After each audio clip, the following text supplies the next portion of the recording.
बिल्लाहि मिनश्शैतानिर्रजीम बिस्मिल्लाहिर्रहमानिर्रहीम। जमील तैयब आपसे मुखातिब हूँ। आप मेरा यूट्यूब चैनल सर्विस इन्फो देख रहे हैं। जैसा कि आपको इल्म में है कि पिछली वीडियो में मैंने चंद डेफिनेशंस जो पीडा एक्ट के तहत थी वो मैंने आपके गोश गुजार की, तो उसी को आगे चलाते हुए मुख्तलिफ़ डेफिनेशंस मैं इस वीडियो में भी रिकॉर्ड करूँगा, क्योंकि जो डेफिनेशंस हैं उनका इन्हसार इस रूल्स के अंदर है। अगर इसके अंदर से उनको थोड़ी सी भी तरमीम कर दी जाए तो वो इस डेफिनेशन से बाहर हो जाएंगी। तो पीडा एक्ट ने ये डेफिनेशंस मुख्तलिफ़ चीज़ों की उन्होंने डिफ़ाइन की हुई हैं, तो वो डिफ़ाइन करदा जो डेफिनेशंस हैं उसके अंदर ही रहना ज़रूरी है। तो इसलिए उन्होंने इसकी वजाहत अपने इस एक्ट में कर दी है, यानी पीडा एक्ट के तहत मुख्तलिफ़ चीज़ें डिफ़ाइन कर दी हैं, उसकी तारीफ़ कर दी है, उसकी डेफिनेशन कर दी है। जैसे मैं पहले वीडियोज़ में अर्ज़ कर चुका हूँ मुख्तलिफ़ की डेफिनेशंस की। आज का मेरा टॉपिक भी डेफिनेशंस के हवाले से है।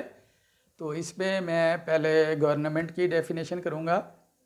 गवर्नमेंट से मुराद गवर्नमेंट पंजाब होगा, यानी इस एक्ट के तहत जहाँ पे गवर्नमेंट का लफ्ज़ आएगा तो इससे मुराद गवर्नमेंट ऑफ दी पंजाब होगा।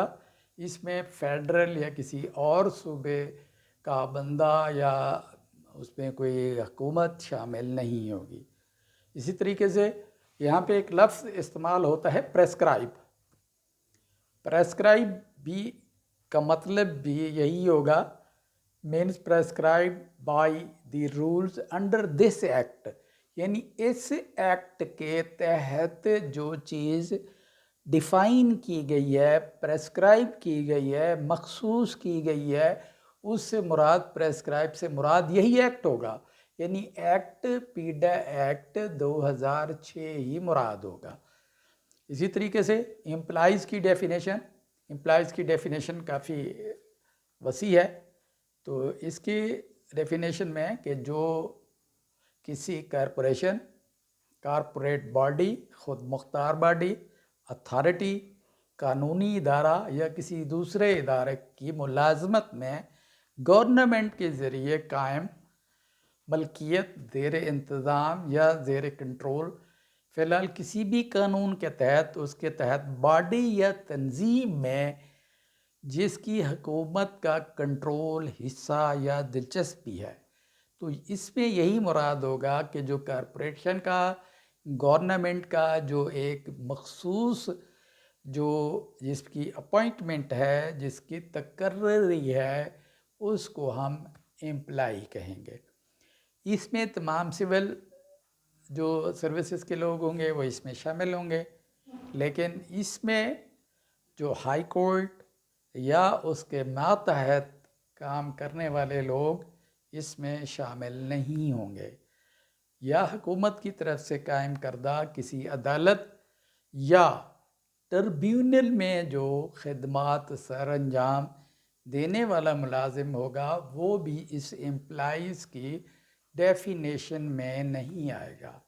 यानी गवर्नमेंट पंजाब का जो बंदा जिसके तहत वो अंडर कंट्रोल होगा सिविल सर्विसेज के हवाले से या कॉरपोरेशन के हवाले से, खुद मुख्तार बॉडीज़ के हवाले से, वो इसमें शामिल होगा।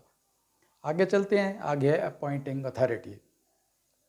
अपॉइंटिंग अथॉरिटी से मुराद ये है, इस एक्ट के तहत एम्प्लॉय से है appointing authority declared or notified as such by an order of government or organization or under the rules act, यानी ऐसी अथॉरिटी जिसको गवर्नमेंट ने डिक्लेयर किया होगा एज ए तैनाती ऑफिसर, वो अपॉइंटिंग अथॉरिटी शुमार होगा।